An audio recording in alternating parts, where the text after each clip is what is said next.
Standard 7 English medium subject Hindi. विद्यार्थियों, आज के वीडियो में मैं आपके समक्ष पाठक्रम 4 कथनी और करनी की समीक्षा लेकर उपस्थित हुआ हूँ। स्टूडेंट्स, इससे पूर्व के वीडियो में मैंने 1 से 3 पाठ की समीक्षा की और उसके स्वाध्याय के प्रश्नों की चर्चा की। आज हम कथनी और करनी साहित्य प्रकार निबंध है विद्यार्थियों, उसके बारे में चर्चा करेंगे। तो विद्यार्थियों, सबसे पहले मैं पाठ की महत्वपूर्ण जानकारी आपको दूं। इस पाठ में लेखक जो लोग कहते कुछ हैं, लेकिन जिस प्रकार वे कहते हैं उस प्रकार वह व्यवहार नहीं करते, उसके बारे में कहते हैं। लेखक कहते हैं कि यह बात सही नहीं है, कथनी और करनी में अंतर नहीं होना चाहिए। जैसे कि पाठ का नाम है कथनी और करनी, यह एक कहावत है विद्यार्थी भाइयों। कथनी और करनी में अंतर होना, कहावत इस प्रकार होती है। कहावत का अर्थ है वाणी और व्यवहार में अंतर होना, अर्थात हम जिस प्रकार कहते हैं, जिस प्रकार बोलते हैं, उसी प्रकार हमारा व्यवहार होना चाहिए। कुछ लोग ऐसे होते हैं कि उनकी आदत झूठ बोलने की हो गई होती है। विद्यार्थियों, मनुष्य ने इंसान को अनेक गुणों से संवारा है, लेकिन कई गुण प्राप्त मनुष्य कुछ अवगुणों को लेकर के जीवन में आगे बढ़ता है। ऐसे व्यक्ति के ऊपर अन्य व्यक्ति विश्वास नहीं कर सकते। लोग सोचते हैं इन लोगों का विश्वास कैसे किया जाए, यह कहते कुछ है करते कुछ है। किसी व्यक्ति को आप कहे कि आप कहाँ जा रहे हैं अंकल, तो कहेगा बेटा मैं पूर्व दिशा की ओर जा कर के आ रहा हूँ। विद्यार्थियों, वह अपना स्कूटर और बाइक लेके जाएगा, पश्चिम दिशा की ओर जाएगा। आदतन उनको झूठ बोलने की ऐसी परंपरा लागू पड़ गई है कि वो हमेशा झूठ बोले चले जाते हैं। और विद्यार्थियों, कथनी और करनी में यदि अंतर होगा तो स्थिति खराब ही होगी। जैसे कि आपने बचपन में एक कहानी पढ़ी होगी कि एक चरवाहा जो बकरियां और भेड़, अर्थात भेड़ बकरियां चराता था, लेकिन उसकी आदत हो गई थी झूठ बोलने की। हमेशा वह चिल्लाता रहता, बाघ आया बाघ आया। इस पर 1-2 समय कुछ वक्त लोग आए अवश्य, उसकी मदद भी की, लेकिन जैसे ही लोग आए वह हंसने लगता, कहता मैं तो मजाक कर रहा था। और अंततः क्या हुआ विद्यार्थियों, आपको पता है ना? अंततः एक बार सचमुच बाघ आ जाता है, उसकी बकरियों को खा जाता है।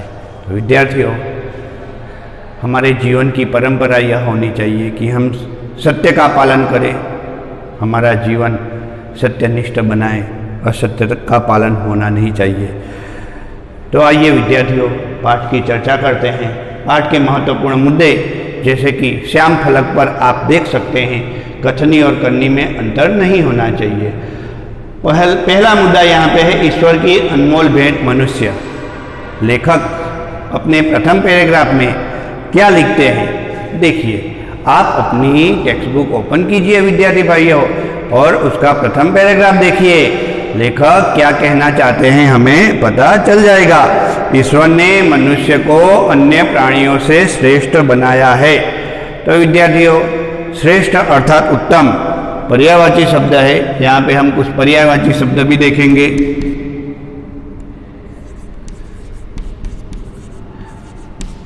पर्यायवाची शब्द अर्थात समानार्थी शब्द, उसका प्रथम पर्यायवाची शब्द है ईश्वर ने मनुष्य को अन्य प्राणियों से श्रेष्ठ बनाया है। श्रेष्ठ अर्थात उत्तम। विद्यार्थियों, मनुष्य में अनेक गुण है। मनुष्य बोल सकता है, मनुष्य की विचारने की भी बहुत ही अद्भुत शक्ति भगवान ने मनुष्य को प्राप्त की है। कई गुणों से उसे संवारा है, इसका उसे अभिमान भी होता है, परंतु स्वयं को गुणों की खान समझने वाला व्यक्ति कई बार ऐसे कार्य करता है जिन्हें वह गलत बताता है। कथनी और करनी के अंतर के कई उदाहरण देखने को मिलते हैं। तो विद्यार्थियों यहाँ हमने देखा कि मनुष्य स्वयं को गुणों की खान समझता है। तो यह एक मुहावरा है विद्यार्थी भाइयों। मुहावरे भी देखेंगे यहाँ पे हम। प्रथम मुहावरा जो आपके चैप्टर 4 में आ रहा है, मुहावरों में विद्यार्थी भाइयों खास ध्यान दीजिएगा।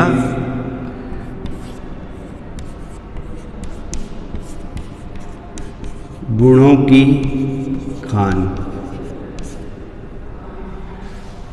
मुहावरा है विद्यार्थियों। गुणों की खान यानी बहुत गुणी होना,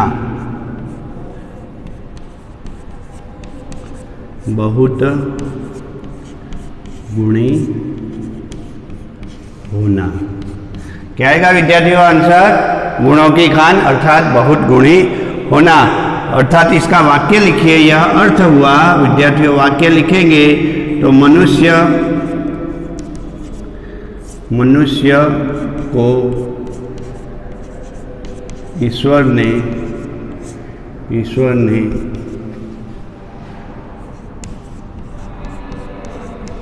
गुणों की खान प्रदान की है। अर्थात बहुत गुणी बनाया है। मनुष्य को ईश्वर ने गुणों की खान प्रदान की है। विद्यार्थियों इस प्रकार कथनी और करनी के अंतर के कई उदाहरण देखने को मिलते हैं। इन कई उदाहरणों में से कुछ उदाहरण लेखक ने इस पाठ में आपके समक्ष प्रस्तुत किए हैं। तो विद्यार्थियों देखते हैं प्रथम उदाहरण जो दिया है विद्यार्थियों वह पार्क वाले सज्जन का दिया है। तो चलो हम इस उदाहरण को देखते हैं। बस्ती के बीच सरकार ने पार्क बनाने की एक जगह छोड़ रखी थी। जगह यानी स्थान, यहाँ दूसरा समानार्थी शब्द आया। जगह अर्थात स्थान। तो ऐसी जगह छोड़ रखी थी जहाँ पार्क का समानार्थी होगा विद्यार्थी भाइयों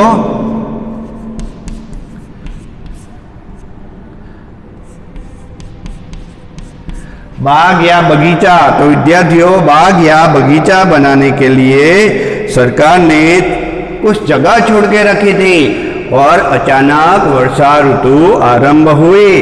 बरसात के मौसम में मोहल्ले में एक सज्जन को वहां फूलों के पौधे उगाने की सूझी। बात अच्छी थी विद्यार्थियों। अच्छी बात तो अच्छी ही होगी। उस व्यक्ति ने अच्छा किया, उसने वहां पौधे लगाए। वह कहीं से फूलों के पौधे लेकर आया और उसने उस जगह पर फूलों के पौधे लगाए। कतार में उन्हें रोपा। कतार अर्थात पंक्ति। कतार अर्थात पंक्ति। तो विद्यार्थियों पंक्तिबद्ध ढंग से उन फूलों के पौधे को रोपा गया। कुछ दिनों बाद वे पौधे खिल उठे और उनमें फूल भी खिलने लगे। पार्क अच्छा लगने लगा। मोहल्ले के लोग सुबह शाम पार्क में टहलने लगे।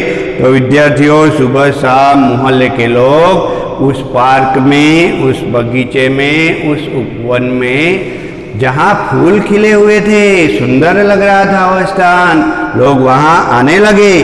फूल सबको अच्छे लगते हैं। पार्क में लोगों के आने जाने से यह लगने लगा कि यह पार्क बहुत ही सुंदर लग रहा है। पार्क अच्छा लगने लगा था। लोग भी आते थे, छोटे बच्चे भी आते थे, सभी वहाँ घूमने के लिए आते थे। अब वहाँ फूल खिल रहे थे, इसलिए फूल लगाने वाले सज्जन को लगा कि लोग फूल तोड़कर चले जाएंगे। तो उसने वहाँ एक तख्ती लगा दी और विद्यार्थी भाइयों तख्ती लगा करके उसमें लिखा, उस तख्ती में लिखा कि फूल तोड़ना मना है। अर्थात पार्क में फूल तोड़ने की मनाही है। आते जाते लोग उस पार्क को देखते, पार्क में लगी हुई तख्ती को देखते, वह सूचना भी पढ़ते फूल तोड़ना मना है, इसलिए कोई भी वहाँ से फूल नहीं तोड़ता था। लेकिन यह पार्क बनाने वाला जो सज्जन था वह रोज सवेरे सवेरे आकर के जल्दी जल्दी से पार्क में खिले हुए फूल तोड़कर चला जाता था। लोगों ने एक दिन उन्हें देख लिया। लेखक लिखते हैं, सज्जन को बड़े सवेरे जल्दी जल्दी लोगों ने फूल तोड़ते हुए देखा। वे अपनी शर्म मिटाने के लिए बोले, पूजा के लिए तोड़ रहा हूँ। किसके लिए तोड़ रहा हूँ? मैं भगवान की पूजा करता हूँ ना, इसके लिए तोड़ रहा हूँ। लेकिन विद्यार्थियों, वह शर्म में आ गया, शर्म से पानी पानी हो गया। वह शर्म से पानी पानी होना अर्थात बहुत लज्जित होना। यहाँ दूसरा मुहावरा आ रहा है, पानी पानी होना। पानी पानी होना, पानी पानी होना अर्थात बहुत लज्जित होना। विद्यार्थियों, उसका अर्थ होगा बहुत लज्जित होना, बहुत लज्जित होना। पार्क के सज्जन शर्म से पानी पानी हो गए। तो यह बात है विद्यार्थियों। तो प्रथम उदाहरण हमने देखा कि जिस सज्जन ने पार्क बनाया था, पार्क खिलाया था, पार्क में फूल खिलाए थे और लोगों को कहा था, तख्ती लिख कर लोगों को समझाया था, पार्क में फूल तोड़ना मना है। किंतु उस सज्जन ने क्या किया? उस सज्जन ने खुद फूल तोड़े, अर्थात उसके कथनी और करनी में अंतर था। तो कथनी और करनी में कभी विद्यार्थियों, स्टूडेंट्स, अंतर मत करना, एक जैसा व्यवहार रखना चाहिए। अन्य उदाहरण है विद्यार्थियों, बस कंडक्टर का दृष्टांत लेखक दे रहे हैं। वह दृष्टांत हम देखते हैं। बसों में लिखा होता है धूम्रपान करना मना है। विद्यार्थियों, धूम्रपान नहीं करना चाहिए। धूम्रपान अर्थात बीड़ी सिगरेट पीना नहीं चाहिए। बीड़ी और सिगरेट यदि हम पीते हैं तो उससे हमारा स्वास्थ्य बिगड़ता है। यदि बसों में पीते हैं तो अन्य व्यक्तियों को भी, मुसाफिरों को भी तकलीफ का सामना करना पड़ता है। लेखक लिखते हैं, बसों में लिखा होता है धूम्रपान करना मना है, धूम्रपान करना निषेध है। एक बार यात्रा करते हुए देखा कि एक यात्री ने बीड़ी जलाई, पीने लगा। उसे देखकर कंडक्टर ने कहा, भाई साहब, बसों में बीड़ी सिगरेट पीना मना है। उसने जलती हुई बीड़ी, वह व्यक्ति जो बीड़ी पी रहा था बस में, कंडक्टर ने अपनी ईमानदारी दिखाई। वह जो बीड़ी थी खिड़की से बाहर डलवा दी। हमें यहाँ अच्छा लग रहा है, बहुत ही सुंदर कंडक्टर है, उसने अपना कर्म किया। लेकिन आगे उसने क्या किया वो हम देखते विद्यार्थियों। आगे उसने कथनी और करनी का एक उदाहरण, कथनी और करनी में अंतर का उदाहरण दे दिया। थोड़ी देर बाद बस कंडक्टर ड्राइवर के केबिन में जाकर बैठा, सिगरेट जलाई और दोनों पीने लगे। एक दूसरे यात्री ने देखा तो कहा कि देखिए बस में क्या लिखा है। बस में लिखा है बीड़ी सिगरेट पीना मना है। इस पर भाई साहब एकदम गुस्से में आ गए और कहने लगे, कंडक्टर कहने लगा, भाई साहब बस में सिगरेट पीना मना है यह मुझे पता है, लेकिन यह वाक्य आपके लिए है न कि मेरे लिए। लो कर लो बात। ऐसा होता है स्टूडेंट्स? कभी नहीं होगा ना। आप तो बहुत छोटे हो, स्टैंडर्ड 7th में पढ़ते हो, लेकिन विद्यार्थी भाइयों, आपने कभी ऐसा व्यवहार नहीं किया होगा, कथनी और करनी में अंतर नहीं किया होगा, क्योंकि बच्चे मन के सच्चे, छोटे लड़के कभी झूठ नहीं बोलते, बड़ों को भी नहीं बोलना चाहिए। यहाँ बस कंडक्टर ने कथनी और करनी के अंतर का एक दृष्टांत दे दिया। गलत किया, गलत कभी नहीं करना चाहिए। हमारे स्वामीनारायण गुरुकुल में भी यही आदर्श सिखाया जाता है, सच बोलो, सच का पालन करो, कभी झूठ नहीं बोलना चाहिए, कथनी और करनी में अंतर नहीं होने चाहिए। स्टूडेंट, गुरुकुल में विद्यार्थियों में यह गुण अधिक मात्रा में देखा जाता है। अन्य एक उदाहरण लेकर मैं आपके समक्ष उपस्थित हुआ हूँ विद्यार्थियों, जो लेखक ने दिया है। दुकानदार स्कूटर चालक का एक दृष्टांत। एक व्यक्ति दुकान पर गया, स्कूटर दुकान के सामने खड़ा कर दिया तो दुकानदार दुकान के अंदर से बोला, अरे भाई साहब, आप यहाँ क्यों स्कूटर खड़ा कर रहे हैं? आप अपने स्कूटर को कहीं और पार्क कीजिए।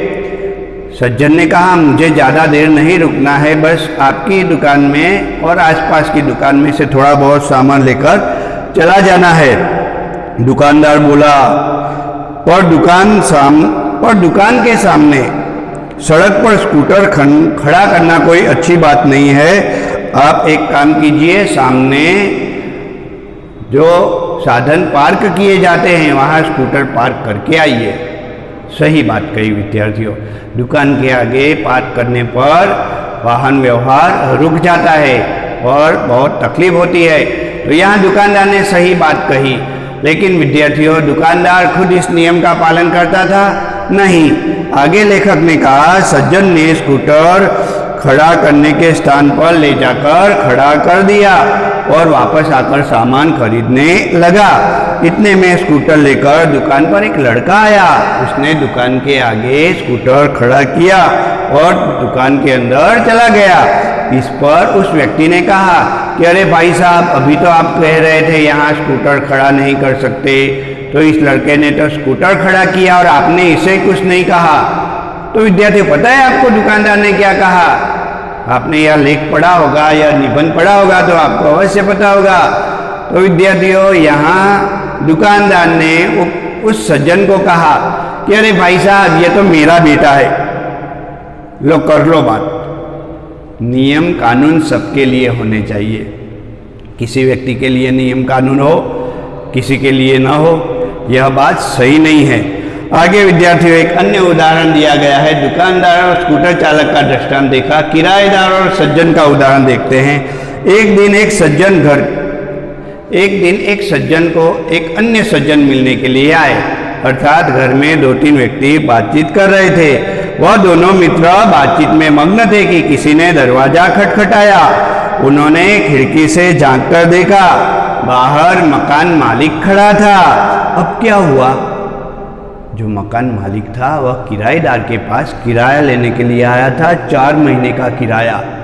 इस पर किराएदार अपने मित्र के साथ घर में ही था, लेकिन किराएदार ने अपने बेटे को समझा के बाहर भेजा। लेकिन बेटा छोटा था। कहते हैं ना कि बच्चे जो होते हैं सच बोल जाते हैं। बेटा बाहर आकर के मकान मालिक को कहने लगा कि पापा ने कहा है कि वह घर पे नहीं है। क्या कहा? पापा ने कहा है कि वह घर पे नहीं है। विद्यार्थी भाइयों, बच्चे की बात सुनकर मकान मालिक हंसने लगा। घर पे बैठे मित्र के चेहरे पर भी मुस्कान छा गई। उसे देखकर वे सज्जन शर्म से पानी पानी होने लगे। देखो, पुनः आया, यहाँ शर्म से पानी पानी हो जाना आया। पानी पानी होना, यहाँ शर्म से पानी पानी होना। तो विद्यार्थी भाइयों, इस प्रकार बहुत लज्जित हुआ वह किराएदार मकान मालिक के सामने। उसने भी खरी खोटी सुनाई कि आप ऐसा झूठ क्यों बोलते हैं, और एक लड़के के कारण झूठ पकड़ा गया। झूठ के पाँव नहीं होते विद्यार्थियों, कभी भी वह सामने आ ही जाता है। और यदि हम झूठ बोलते हैं तो हमें यह याद रखना पड़ता है कि हमने किस व्यक्ति के आगे क्या झूठ बोला, और दोबारा वह व्यक्ति से मिले तो वह झूठ याद करके बोलना पड़ता है। इसलिए कभी झूठ नहीं बोलना चाहिए। अंतिम उदाहरण देखें विद्यार्थी भाइयों कि एक सज्जन था, बूढ़ा था। उसने अपने पोते को सिखाया था, कहा था कि कभी भी कोई काम गलत ढंग से नहीं करना चाहिए, सदा अपनी बारी की प्रतीक्षा करनी चाहिए।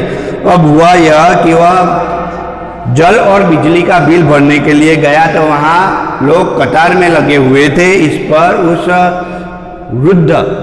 वृद्ध सज्जन ने एक लड़के को कहा कि अरे, आप अपना बिल और पैसे घर पे ही भूल के आ गए हैं, ये ले लीजिए। वह कुछ समझता उससे पहले उसने पंक्ति के आगे खड़े व्यक्ति को पैसे और बिल थमा दिए। इस पर उस सज्जन का पोता बोलने लगा, दादाजी दादाजी, लाइन में लगिए ना दादाजी, दादाजी लाइन में लगिए ना। विद्यार्थी, दादाजी ने लड़के को क्या सिखाया था कि कभी भी कोई काम गलत ढंग से नहीं करना चाहिए, सदा अपनी बारी की प्रतीक्षा करनी चाहिए। लेकिन उस सज्जन ने, उस वृद्ध सज्जन ने इस नियम का पालन किया नहीं, उसके कथनी और करनी में अंतर देखने को मिला। अंततः विद्यार्थियों, अंतिम पैराग्राफ में लेखक क्या लिखते हैं? कई लोग ऐसे होते हैं जो आदर्श की बातें करते हैं लेकिन उसे अपनाते नहीं। इस प्रकार का आचरण अच्छा नहीं होता। ऐसा आचरण करने वाले को कभी सम्मान नहीं मिलता है, वे हंसी के पात्र बनते हैं। इसलिए हमें कथनी और करनी में सदैव समानता रखनी चाहिए। हो कथनी करनी एक समान, जग में मिलता तब सम्मान। तो विद्यार्थी भाइयों, आप सभी को मैं यह जानकारी देता हूँ कि यह पाठ का वीडियो अच्छी तरह से आप सुनिए, समझिए और पाठ को एक बार अवश्य पढ़िए।